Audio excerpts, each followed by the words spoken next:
It's a good day to brew, baby. What is up, YouTube? It's your boy, Millsy. Back with Hometown Commander. Back for another episode of Millsy Brews, the show where I brew a version 1.0 deck lists of the Commander in front of us on my quest out brew the Magic world.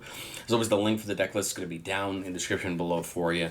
Those I'd really appreciate it if you can interact with the video, like, comment, subscribe, consider becoming a member of the channel. Check out the links in the description, and let me know what in the comments for commanders you want to see me cover in the future. Today we're rocking through Duskmorn Pre-Con week.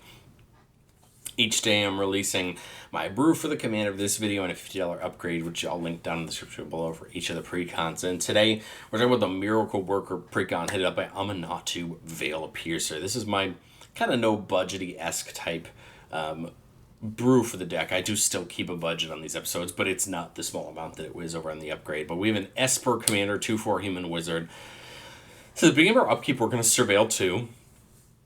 And then each enchantment card in your hand has Miracle. Its Miracle cost is equal to its mana cost provided by 4.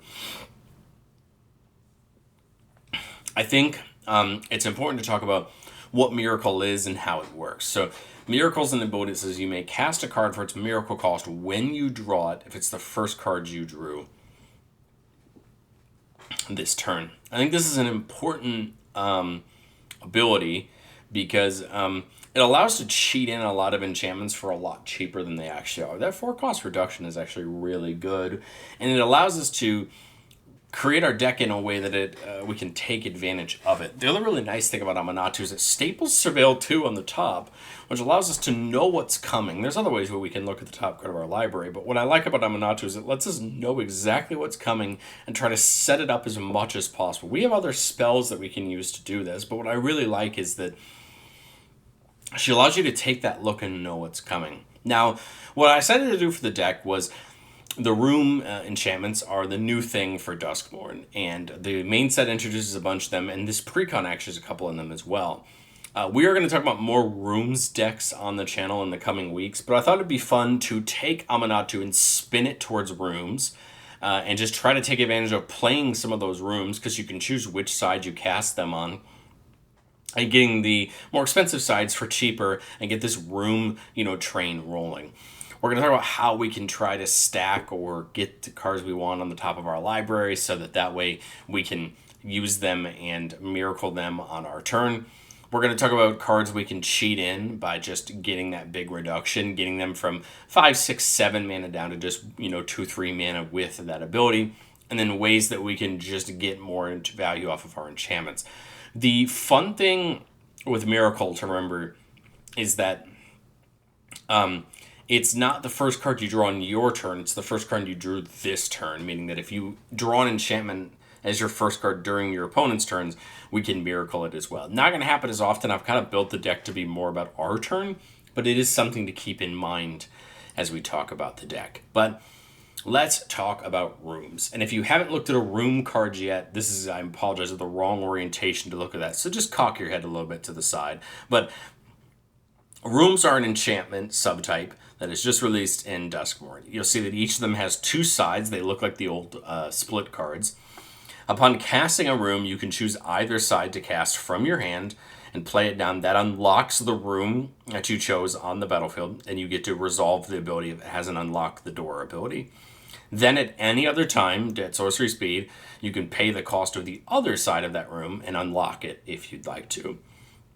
The goal with Aminatou is to take some of these sides where they cost 5, 6, 7 mana and reduce them down, to make them easier to play. But the big kind of room that we care about, and the one that makes the couple of them that are in the precon plus the couple of them in the main sets really matter, is Central Elevator and Promising Stairs. Central Elevator says when we unlock this door, we can search our library for a room card that doesn't have the same name as a room we control, put it to our hand, and then shuffle. On the Promising Stairs side, at the beginning of our upkeep, we Surveil 1. We win the game if there are 8 or more different names among unlocked doors or rooms you control. Which, again, won't be very hard if we can unlock every door of every room that gets down, but it gives us something to work towards. This is useful to me for 2 reasons. One, enchantments are one of the harder types of things to remove in the game of Commander, so our opponents are really going to have to be vying for it.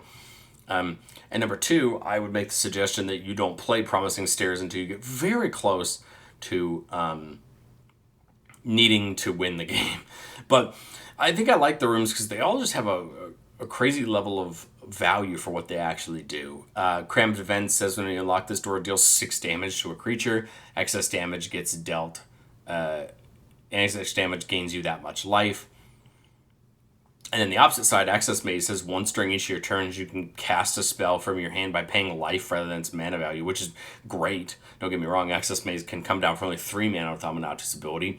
Dazzling Theater and Prop Room on the Dazzling side, creature spells we cast have Convoke. And on the Prop Room side, untap each creature you control during each other player's untap step. A great ability. Dollmaker's Shop and Porcelain Gallery is probably one of my favorites, and I think it's one that's going to be widely played in a lot of decks. On the Dollmaker's side, whenever you attack with one or more non-toy creatures at a player, you get a toy token, so you can get potentially up to 3 per turn as long as you're not attacking with them. And then on the Gallery side, creatures you control have base power and toughness equal to the number of creatures you control, so just get really out of hand.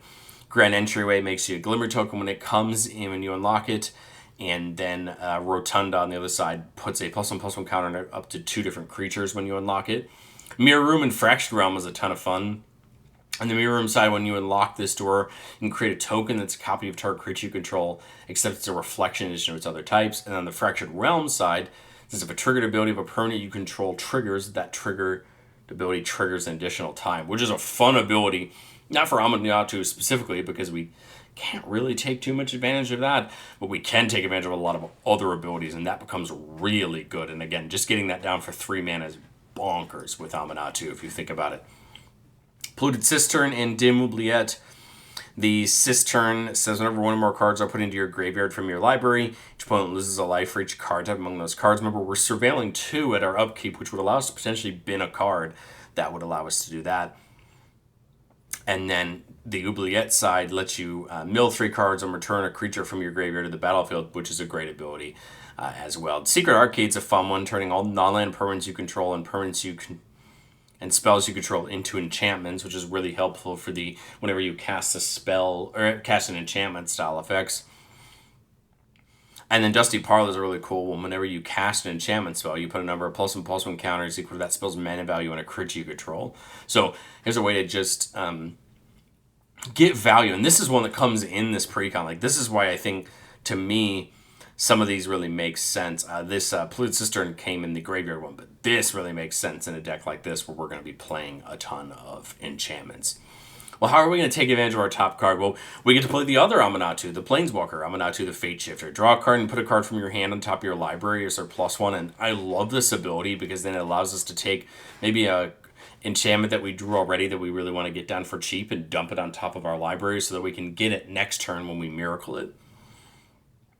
The -1 lets us exile another permanent we own and bring it back, allowing us to potentially get some ETB abilities or things like that. And the -6 is choose left or right. Each player gains control of all non-land permanents other than Aminatou controlled by the player in that chosen direction. I don't think you'll use that very much. I think the first 2 abilities are where we're going to use Aminatou a lot for this deck. Moonblisk Cleric can search a library for an enchantment and put it on top, again, to seed that ability for Aminatou to give us that miracle cost. Diabolic Vision lets us look at the top 5, put 1 into our hand, and put the rest on the top in any order, allowing us to effectively try to plan out what we're going to use Aminatou for on our next turn. Ponder allows us to look at the top 3, put it back in any order, and we can shuffle and draw a card. Again, look at the top 3, get a land if we need it, put them back so that we can trigger Aminatou. Cool to see Aminatou there in the art for Ponder. Scheming Symmetry, choose 2 target players. Each of them searches their library for a card and then puts it on top. I love that. Again, get the exact enchantment we need at the time, put it on top. Brainstorm is a card that can do double duty in a deck like this. It says draw 3 and then put 2 cards from your hand on top of your library in any order. What I like about Brainstorm is if we do it on our opponent's turn, if the first card we draw off of Brainstorm is an enchantment, we can miracle it in. But what I think makes more sense about Brainstorm is it allows us to draw 3 and maybe put 2 enchantments we really want to get miracled in on top of our deck and kind of seed them and get them ready to go. Same thing with Brain Surge from Modern Horizons 3. This is a draw 4 and put 2 back. But again, same thing. Draw 4, put the 2 we really don't we really want to cheat in back on top of our library and seed them for Aminatou to use the next turn. And then Otherworldly Gaze, just surveil 3. Again, a way to just start looking at the top couple cards, putting them back in the right order, or binning them, just to make sure we have the right thing to Miracle. But all right, what are we going to look to cheat in? Like, what are the enchantments we want to have fun with? Well, I'm thinking of something like Archetype of Imagination coming down for just 2 blue, giving all of our creatures flying and all our opponent's creatures lose flying. We get Doomwake Giant down for just 1 black, and then every enchantment coming in is going to be like a mini one-sided board wipe as we start -1/-1ing down our opponent's creatures. Overlord of the Mistmoors seems really fun, just coming down for 3 white mana, and whenever it comes in or attacks, you make 2 tokens. So this is a way to go a little bit wide while we're doing all the other things we want to do. Thoughtrender Lamia comes down for just 2 black. Whenever another enchantment comes in, everybody else discards a card. Way to just attack our opponent's hands. Cacophony Unleashed is going to come down for 3 mana, destroying all non-enchantment creatures, which is a teeny bit of a non-bo, right? Because it's going to get rid of Aminatou. But whenever it or another enchantment comes in, we can make it a 6/6 Nightmare God creature with menace and death touch until end of turn. So it's one of those ones that will come down as a board wipe, but it's going to just be a great house value for us. And then probably one of my favorites is Extravagant Replication. Just coming down for double blue. Beginning of our upkeep, create a token that's a copy of another target non-land permanent you roll. You really can just take the enchantments you really want, make another copy of them, and get you double the value you already wanted in. One with the Multiverse feels great, coming down for just 4 mana. Look at the top card of your library at any time. This helps us, know what's coming up. You can play lands and cast spells from the top of your library. That's pretty cool. And then once during each of your turns, you can cast a spell from your hand or the top of your library without playing its mana cost. So again, 4 mana for that ability is just killer. Sigiled Empty Throne coming down for just 2 white. Where you cast an enchantment spell, make a 4/4 angel, a classic enchantment card in its own right, and it's even better when we can get it down for just double white. And then Sphere of Safety coming down for just 1 white. Creatures can attack you or planeswalkers you control unless their controller pays X for each of those creatures, where X is the number of the enchantments you control. Again, just a way to wall yourself off from being attacked to give us more time to get our stuff in order. As far as our enchantments matter stuff go, there's a lot of way to take this. We have things like Archons of Sun's Grace to make us those Pegasi every time a enchantment comes in. Not anytime it's cast, just anytime one comes in. Inquisitive Glimmer from the new set not only reduces the cost of all enchantment spells, but also reduces the cost to unlock rooms by 1, a great double threat in this deck, and effectively can make that miracle cost 5, right? Undo Spirit Dancer's got a really fun ability. Whenever an enchantment comes in, you can create a copy of it. You're going to do it once per turn, but this is a great ability just to really get double value on some of the things coming in. This is a small thing to note about rooms when we start talking about copying. This was something that I had a really big question about, because if you don't know anything about blue specifically when it comes to enchantments, there are a lot of enchantments in blue that can copy other enchantments. And so my first question was, if I copy a room that's already on the battlefield, what happens? And the answer is, you get a copy of the room, but unfortunately you don't get a copy of the room with any of the doors unlocked. You'll just get a copy with neither of them unlocked. And the reason is because a door being unlocked is kind of like having a counter on a creature, or something like that, where it's something that's not modifying your creature's ability, it's just modifying its stats, or it's just a trait of the card, but it's not physically printed on the card, which I don't think makes it bad. In fact, I think there's some rooms you'd happily take a second copy of, even if you have to physically unlock the doors yourself. But it's a good interaction to keep in the back of your mind, so that you can't just copy enchantment the same room 3 times. You know what I mean? It's good to know in the back of your mind as you plan out your deck. Victor Valgoff's Seneschal is a really fun one. It has Eerie, which is kind of this new constellation ability, but it adds rooms. So it says whenever an enchantment you control enters, or whenever you fully unlock a room, surveil 2. It's the first time it happens during your turn. It's the second time each opponent pitches a card, and if it's the third time, put a creature from your graveyard on the battlefield. I just like it. It allows you to pretty much surveil anytime an enchantment comes in, but if you get a bunch in a turn, it can get a lot better. Zur feels like an absolute slam dunk, because the other rules question I had as soon as I looked at a room was, does it work like split cards, where the mana value of the spell is considered to be each of them together? And it is the case. So as long as the rooms are unlocked, the doors are unlocked, you add the mana value of both of them together, meaning Zur can turn them into massive creatures. And in fact, later on in a week or two, I will be doing Zur rooms for the channel. It's a deck that I think has its own legs to stand on, and I want to do it, so it will be coming. But I think Zur is a slam dunk in a deck like this. Boon of the Spirit Realm, whenever it or another enchantment comes in, put a counter on it, and then all creatures get plus and plus one for each counter on it. It's just a great ability to make even our cheap little creatures be threats to our opponents. Hallowed Haunting gets that beautiful special guest reprint. Is one of my favorite cards for a deck like this. Whenever we cast enchantments, we get a Spirit Cleric that's a star, where star is the number of spirits we control. And then as soon as we hit 7 enchantments, all our creatures get flying and vigilance. Spirit Sister's Call is really fun when it was in the pre-con, and I think it fits the deck really well. At the beginning of your end step, you can choose a permanent in your graveyard. You can sack a permanent that shares a card type with the chosen card. If you do, return the chosen card from your graveyard, and it gains if this permanent would leave the battlefield, exile it instead. This is nice if somebody removes one of our key rooms or one of our key enchantments. We can get it back by just sacking another one. And then Hall of Heliod's Generosity is an all-star land in an enchantment deck, allowing you to get enchantments back from your graveyard on top of your library to then set up, right, Aminatou to get them back with Miracle. So Heliod's Generosity is a great land for that. But I've said it before on the show, and I'll say it again. No deck's ever complete. This is from version 1.0 shot at Aminatou, and I think there's a lot of things to learn. Mainly, am I cheating enough enchantments in by taking advantage of their cost? Like, there were other enchantments that immediately came to mind on what I want to pay less. Shark Typhoon seems great for just 2 mana and making you a ton of sharks as you're casting these other enchantments. In fact, Shark Typhoon was one of the hardest things I had to cut from the deck list because I love it. It's an enchantment I really enjoy. But I wanted to make sure we played this spread, right? And we got enough good abilities in the deck. Starfield of Nyx makes a ton of sense. Turning all of our other enchantments into creatures, kind of giving us that Zur effect. The only downside, though, is you get the reoccurring enchantment recursion, but now you're running a risk of your enchantments getting board wiped with the rest of your creatures. And then Demons of Fate Design, which was in the precon, is a card I like, but I kind of cut it to get more towards the rooms. But it says 1 string each of your turns you can cast an enchantment spell by paying life rather than its mana value. Again, it makes a ton of sense the more that I read the card. It's one of those things where sometimes you're staring at a deck list and you're just going, what do I cut? What do I cut for this? What do I take out? I don't know. I'm sure there's probably something if I looked at it more, but you know, at the end of the day, I had to release the video and have some fun. But let's get into our play tests. Even a 5-lander in Esper, baby, with a Ponder and a Azorius Signet. It's a great way to get Aminatou out as soon as we can. Turn, we draw the Master of Keys, which was the alternate commander for the deck, and I think still does a good job. A X mana Esper spell. When it comes in, you put X plus and plus 1 counters on it and mill twice X cards. And each enchantment in our graveyard has escape, so we can get them back out of the graveyard. I guess we'll get Command Tower down turn 1. We could Ponder here, but I kind of don't see the point. I'd kind of rather wait and see what we can find before I get too deep on the Ponder. Sorry.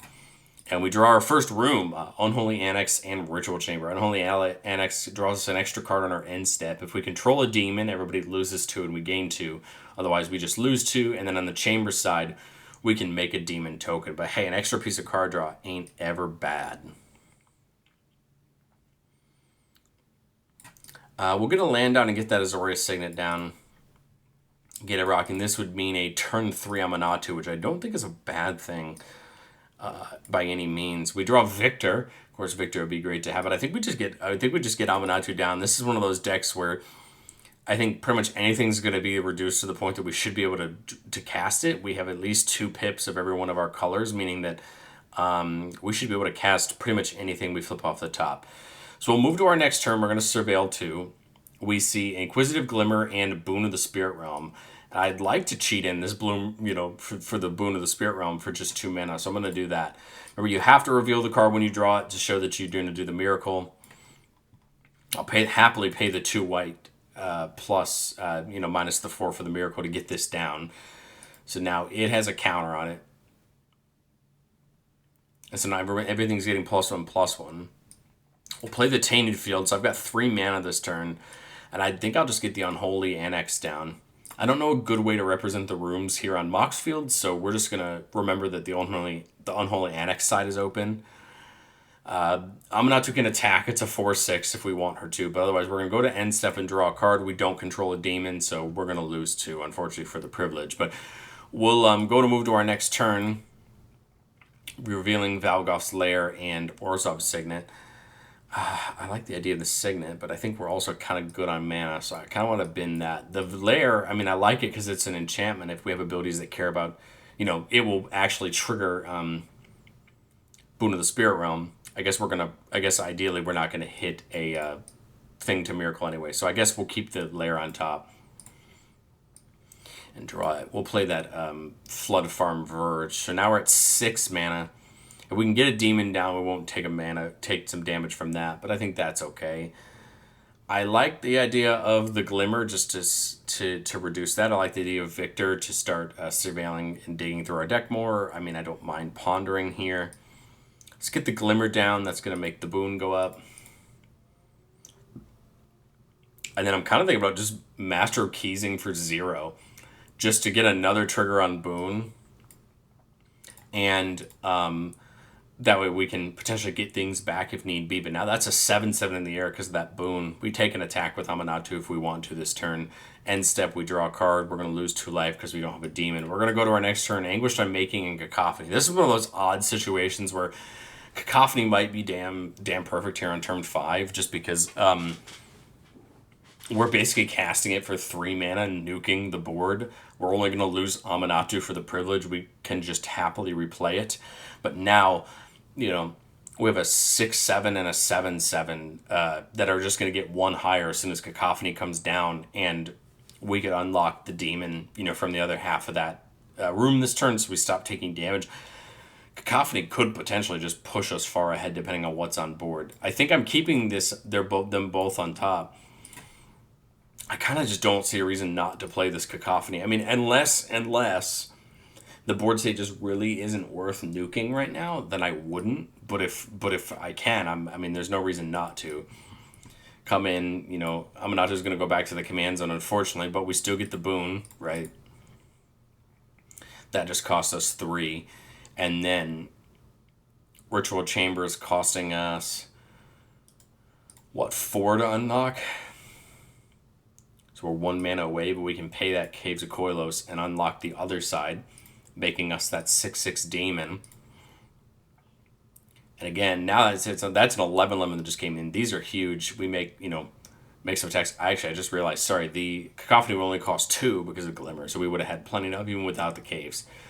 At any rate, now we're in a great spot. I could have actually replayed Aminatou there, but I think I'm okay with it for the moment.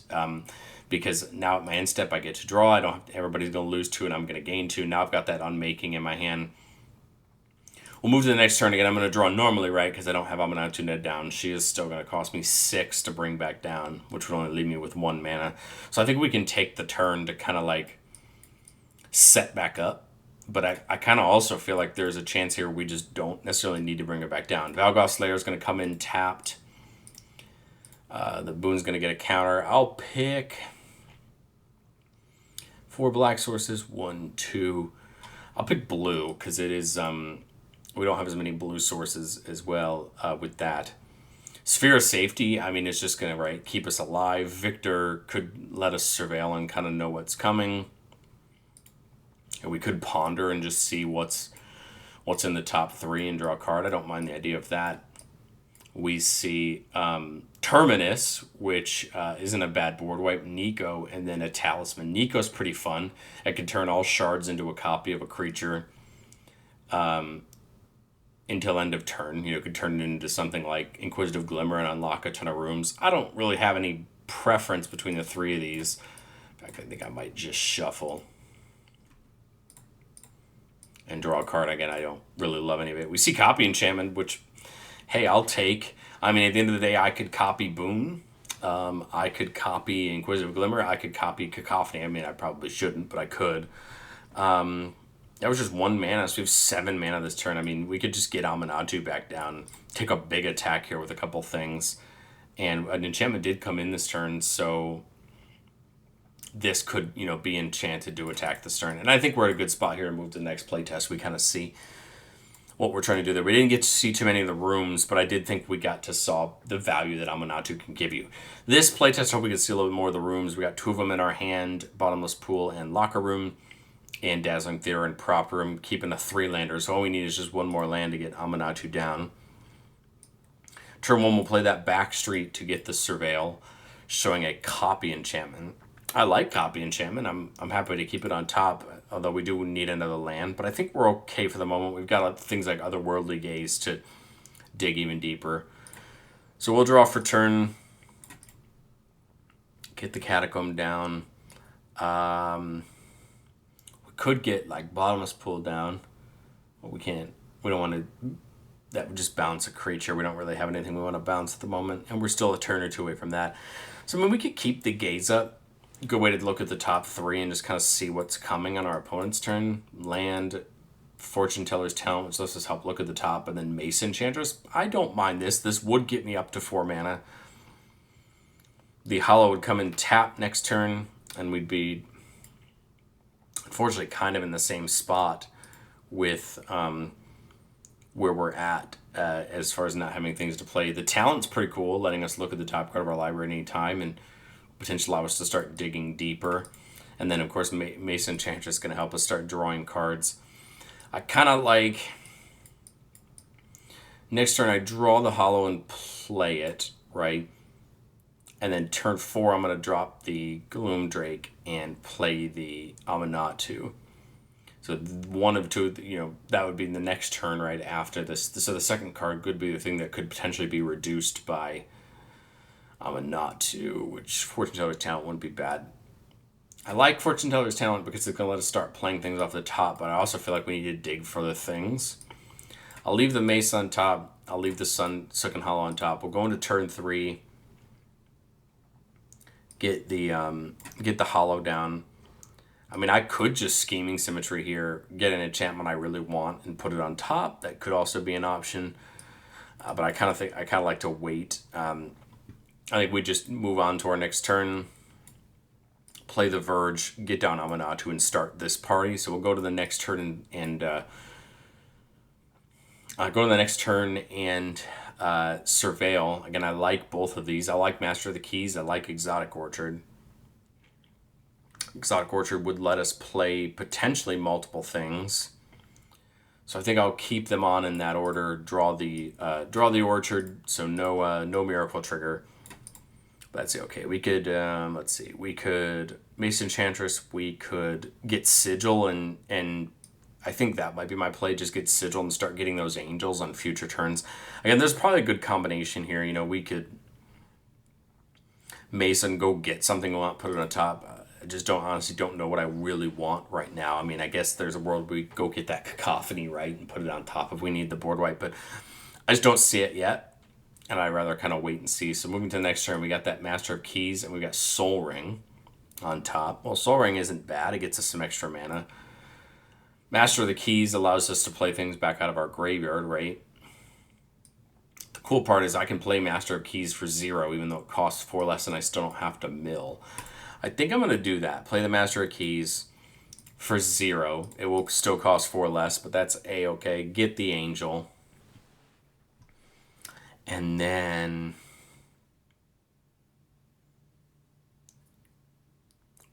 if I have something good to bounce, I mean, I'm not opposed to just unlocking this room for another Angel and moving towards the next turn. Soul Ring and Blind Obedience, so I could get the Blind Obedience for free. I kind of like the idea of getting that Soul Ring. Just get some more mana down, right? So now we've got 4, 5, 6 mana. I kind of would want to copy the Sigil and then play the Prop Room side, which is going to get me 2 Angels, so that everything untaps during everybody else's turns. Now I've just got this army of Angels starting, and unless somebody gets rid of these 2, you know, we should ideally just keep being able to play them.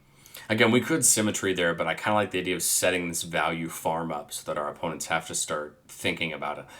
And then, you know, we can always turn on the other side and give things Convoke. But we'll go one more turn, Blind Obedience and the Signet. We'll just put the Obedience on top. Again, pay it for 1. the Miracle Cost, get the 2 Angels. Guess it probably would have been better to get Mace Enchantress down at some point, but that's okay. Nothing to escape out. I think we just start trying to keep the enchantments coming so we can get these Angels down and just win the game that way. But let me know, what do you think Aminatou, my room style list, down in the comment section below. I wanted to try to use Duskmorn, to take advantage of what it released and do Aminatou that way. I can definitely understand that this is probably not the way most people are going to go, but that's the way I chose to take it. Let me know what you think of Aminatou down in the comment section below. Catch you guys next time.